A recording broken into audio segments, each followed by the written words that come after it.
Outdoors Delmarva covers everything outdoors, including real hunting and fishing situations involving wildlife. We do our best each and every week to keep it tasteful, but discretion is advised. Now, enjoy the show. This is Outdoors Delmarva, presented by Gateway Subaru. Higher standards. This week on the show, we're catching a trip up an icy river for a waterfowl hunt out on the water. We've got some expert callers along, but will the ducks and geese cooperate for this end of the season effort? There's still more back there. Look at all of them. Then, these Delmarva Boy Scouts are taking on the ultimate challenge at one of the biggest gatherings of the year. See the skills they're learning at the Klondike Derby. Plus, clear winter nights have left open skies for stargazing. It's the hobby that combines astronomy with photography. Right now on Outdoors Delmarva. Look how big that crab is.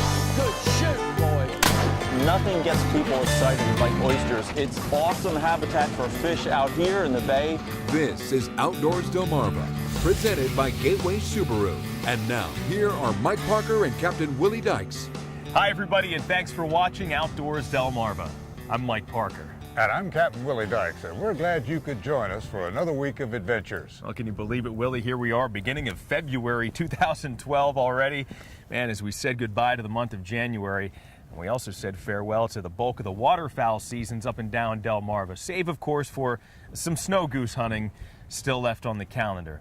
And coming back to that, well, I did want to start off this week with a little bit of a recap of that hunt that you showed us last week here on the show, and tell us how this warmer weather has been playing a role. Sure, Mike. We headed up into Talbot County a couple of weeks ago for the Eastern Church of God's annual goose hunt. Hundreds of hunters gathered for a day of fellowship in the field.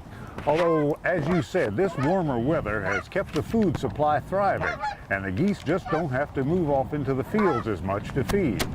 They've just been happy to stay put, feeding in one place and resting on the water.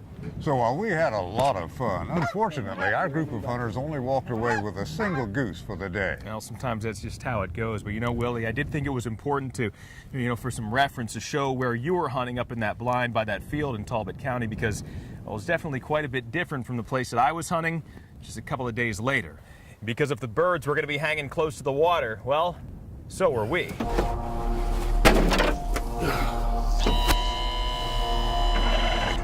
On one of the coldest mornings of a relatively warm winter to date, setting off in a boat up to Langford Bay near Rock Hall, Maryland, came with its own set of challenges. We're kind of like this. Well, which way south? That's east. That's east. Yep. West. That's west. Once we got our bearings and located the blind, Dale, Steve, and myself didn't have long to start dropping in a few dozen decoys into a realistic spread amidst the ice, because the sun was on the rise, quick, and a few early birds were already flying in close. Oh yeah, there's ducks in the decoy. On a high tide, the bay is about chest high around the blind, so being dropped off by boat was a good thing. And once we got settled in, we could only hope this elevated spot about 30 yards from shore would produce. Even with a wind, it wasn't quite in our favor. Well, we're set up here. We got a bunch of goose floaters out and some V-boards in front of us, and the wind's not exactly where it needs to be for this blind. It's kind of coming over our right shoulder a little bit, but the ducks that came in seem to get in the hole pretty good for us already, so we're just looking forward to some more birds getting up. Now, if you recognize any of these guys, it's because we've hunted with them a time or two before. Now, the Goey Hunting Calls crew hails from PA, but they frequent Delmarva for a real waterfowl fix. And from a bitter cold morning in a blind on the Lipsick River to hunting in the past season's nor'easter, we usually have a pretty good time. And this morning was looking to be no different. Just past opening shooting time, a lone duck approaches the spread, and the guys come up shooting, including Dale Jr., while Dale Sr. is quick to get in the boat for the retrieve of what turns out to be a nice-sized gadwall hen. Pretty big duck. For the next few hours, though, despite a good number of ducks taking a peek, hardly any seemed to want to commit. And these hunters' attention turned to bigger prey, and the increasing number of Canada geese flying into the coves to our east and to our west. And just a few minutes later, it's trigger time. And with the honkers coming in quick, a few precisely placed BBs do the job nicely. And this time, we're along for the ride when Steve and Dale Sr. go to pick them up. Big old bird, man. Well, we had a bunch of geese get up off the water. BT and I were watching the right side, and I think we had 6 geese finish in. The wind changed a little bit, about 45 degrees the other direction, and the geese finishing on the other side of the decoys, and the boys on the left side of the blind got themselves a few. While our luck seemed to be picking up with the addition of this nice pair of Canadas, it seemed every time we left the blind, more birds would flock in. There's still more back there. Look at all of them. And we had to be quick to get back out of sight. But while you can help make your own luck, making a good shot is something you can't fake. And when 3 more geese get into the spread, they're able to get out too. And same goes for a lone duck, who snuck up at the back of the blind when it seemed everybody was waiting for everybody else to shoot, until it was simply out of range. We were landing on the edge of our decoys, a little bit not out of range, but not as close as we'd like them.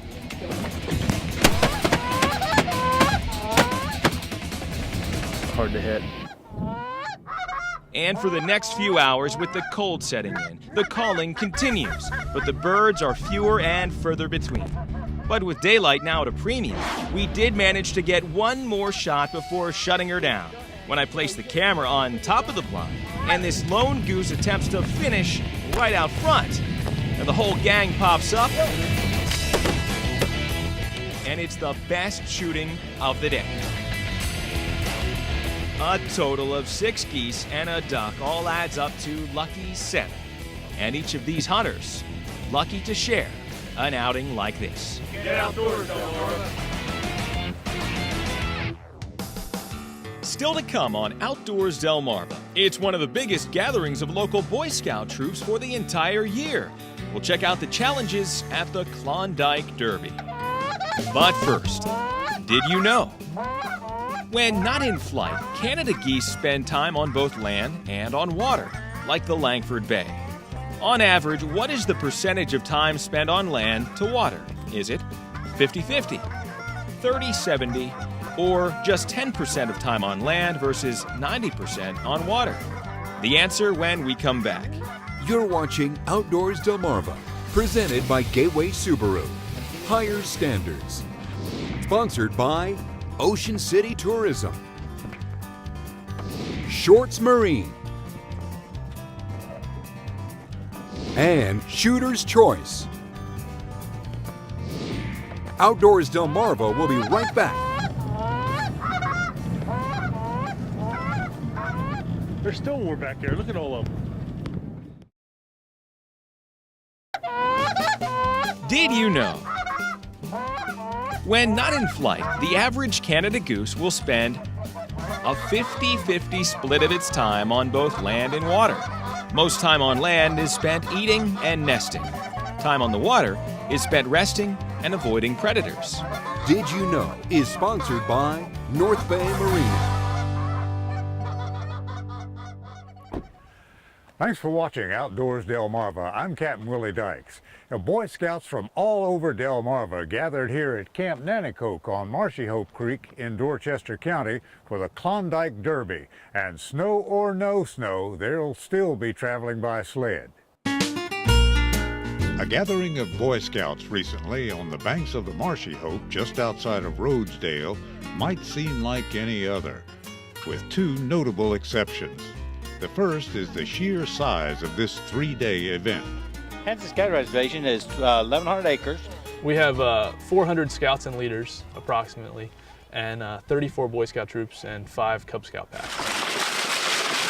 And the second, these scouts are traveling the trails that wind through Cape Nanticoke by dog sled.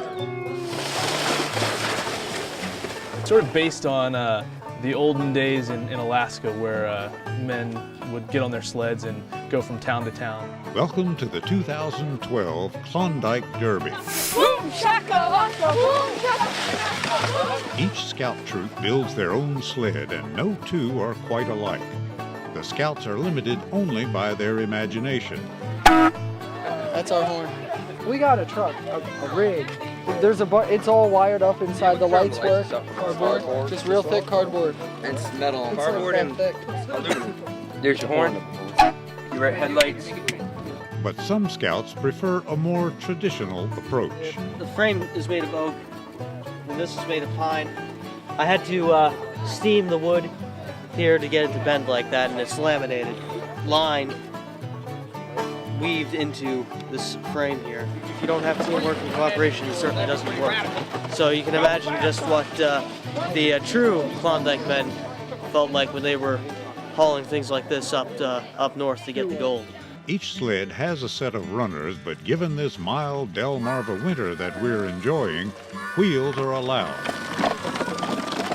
The scouts earn points by completing various activities throughout the camp. Some are just plain fun, like this station for disc golf. Watch out! That was on film. You are good, Alex. Most of the other stations are more practical. Here, scouts will test their teamwork abilities by completing a structure using their lashing skills. Of course, map reading skills are essential in scouting. So we have given each patrol a map with 2 spots on it that mark locations. One is here where we currently are at the pavilion, and the other is somewhere on the property, and they're trying to determine how far it is from here to that other location and what direction it is. What was this? Yeah. Tracking wildlife is learned at another station right here on the muddy banks of Marshy Hope Creek. We were coming up empty, however, apparently the only wildlife daring or foolhardy enough to brave the Delmarva mud or certain Boy Scouts. Oh, really? Maybe the most interesting station of all was this one. Scouts must build a fire, then bring the water in this paper cup to a near boil without burning up the cup.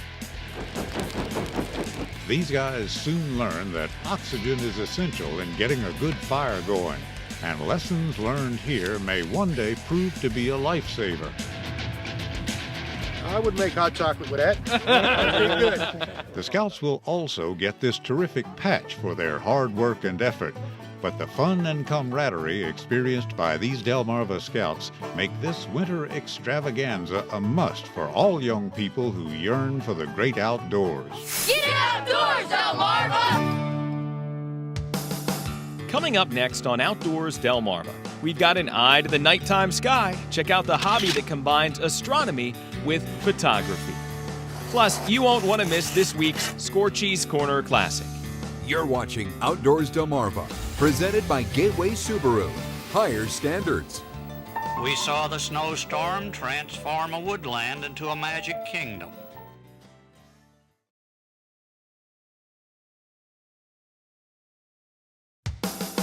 This is Outdoors Delmarva, presented by Gateway Subaru. Higher standards. Now, let's get back to the adventures. Thanks for watching Outdoors Delmarva. I'm Mike Parker, coming to you from where I can only describe as a back road somewhere in the greater Millsboro, Delaware area here in Sussex County. Yeah, we've been driving around tonight. It's about 2 o'clock in the morning, trying to find the darkest possible spot. And that's because we are hunting. No, not wildlife. We're hunting stars, and more specifically, a meteor shower, the quadrantids that we're expected to see tonight out of the northwest sky. I've been doing a little messing around with the video camera tonight, and besides a beautiful shot of the moon, it's really hard to pick up the stars with such darkness. But I did bring along a friend who has a great still camera and the motivation to catch some of this natural phenomenon on camera. We're out here in the middle of nowhere trying to find a place with no light so we can film into the northern sky and try to see these meteors somewhere between 3 and 4 o'clock this morning. And if you can't already hear it in his voice, it was cold that night. 22-degree weather. So trying to be hot on the trail of passing meteorites wasn't exactly comfortable. But when something only happens once a year and it's a clear night, Buddy Jenkins wasn't about to pass up the chance. Well, I'm an amateur photographer, and then at Christmas time I got a telescope, and I got interested in the stars and the planets and Jupiter and the moon and all that. And then one of my papers I got where I could, it told me that the morning of the January 4th, that this meteor shower is going to be. So I got the bright idea to come out here at 3 o'clock in the morning and see if we could catch some. After finding some internet instructions as to where to best spot a quadrantid this early morning, Buddy put his camera on a special setting, keeping the shutter open for 30 seconds at a time, and hopefully catching on camera any movement in an otherwise stagnant sky. So that what I do is leave it on for like 15 minutes to a half an hour at 30-second intervals, and then I can put all them together. As you can imagine, combining astronomy and photography takes patience and practice, and Buddy is just getting started in this emerging hobby. But after a night of shooting the Delmarva sky, take a look at this. Sure enough, it is mission accomplished, and he's clearly captured a collection of shooting stars. In this case, some of the quadrantid meteors. Hopefully we'll see some more later on. You're not cold, are you? Yes, I am. Now, Buddy is hoping to find others in the area who share his hobby and share some pictures or techniques. Mostly share the enjoyment of catching something so special on camera, like this distant light show just bright enough to see once in a year, but memorable enough to last a lifetime.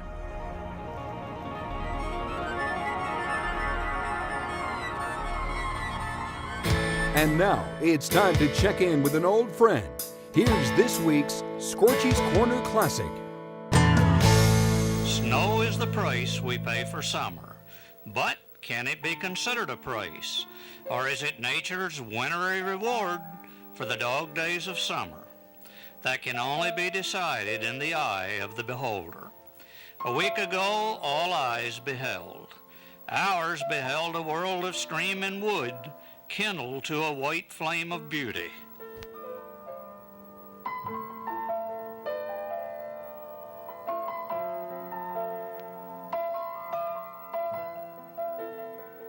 Scorchy Taws wandering our Delmarvelous land for WBOC News. Coming up next on Outdoors Delmarva, we're gearing up with some items designed to keep you safe. Check out the latest in personal protection. You're watching Outdoors Delmarva, presented by Gateway Subaru. Higher standards.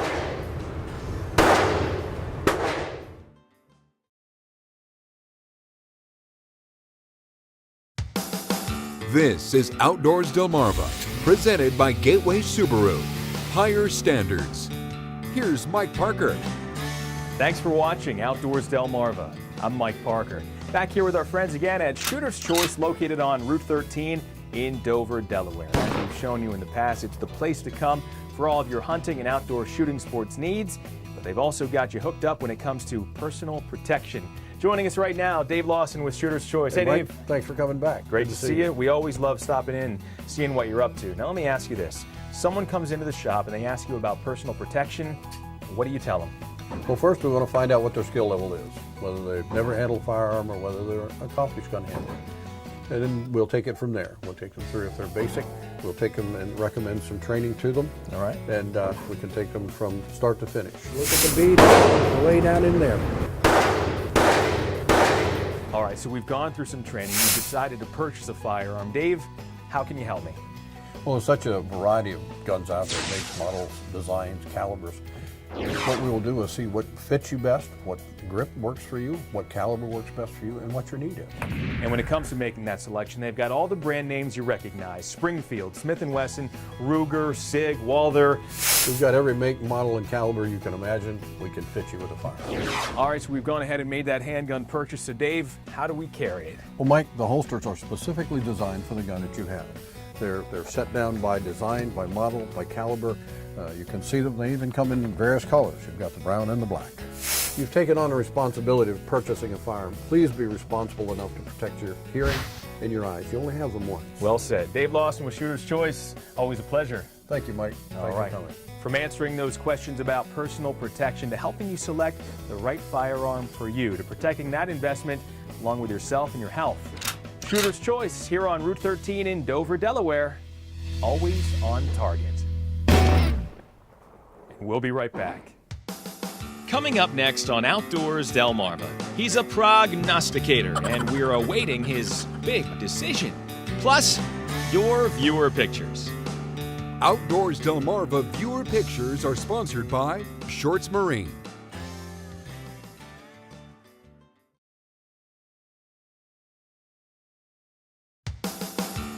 This is Outdoors Delmarva, presented by Gateway Subaru. Higher standards. Sponsored by Ocean City Tourism, Shorts Marine,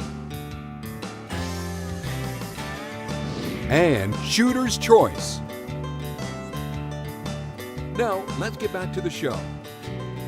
It's time now to take a look at some of the pictures and videos sent in by our own Outdoors Delmarva viewers. Kellen Dubuque from Wycomico County had a heck of a birthday recently. Schools were closed, so Kellen went goose hunting with his brother Camden and their dad, JP. As you can see, Kellen had something to do with his own present, shooting his first ever Canada goose on his special day. Great shooting. Mark Andrew of Federalsburg did pretty well archery hunting for Sika deer this past season. He's seen here with a nice 4-point stag taken in Dorchester County. Jay Houck from Meyer, Delaware says last week's segment on the Fly Tying Club up in Lewis inspired him to get outdoors. This nice bass was caught in a farm pond using a fly rod rigged with a conehead minnow. Well, we love sharing your outdoors videos and pictures here on the show, so please keep them coming. You can email me at mparker@wboc.com and make sure to like us on Facebook. And you can post your videos and pictures right to the Outdoors Delmarva Facebook page. Well, Willie, it's been another great week of adventures. Wait a minute, Mike, what's that over there? Where? Over on the hill. Willie, if I'm not mistaken, I believe that is a Delmarva groundhog doing some prognosticating. Well, let's go over there. I got a question for that boy. All right.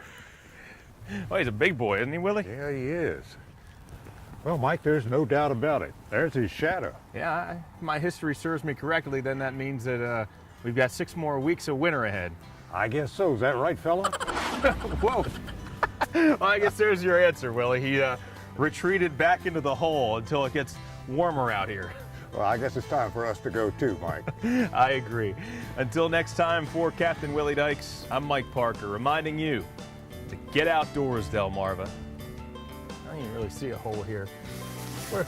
That's a magic groundhog. I don't know. He's quick. Taken up. Yeah.